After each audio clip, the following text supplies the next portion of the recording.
శ్రీశైలం జలాశయం 10 గేట్లను 18 అడుగుల మేర ఎత్తివేత.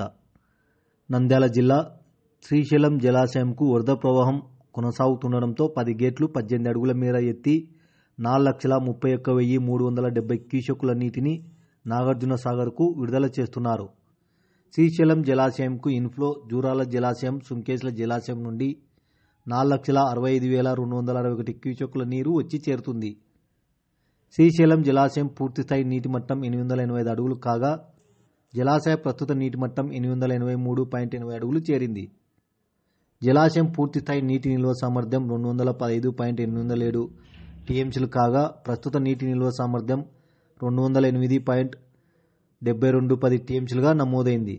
శ్రీశైలం కుడిగట్టు, ఎడమగట్టు జల విద్యుత్ కేంద్రంలో విద్యుత్ ఉత్పత్తి కొనసాగుతుందని అధికారులు తెలిపారు.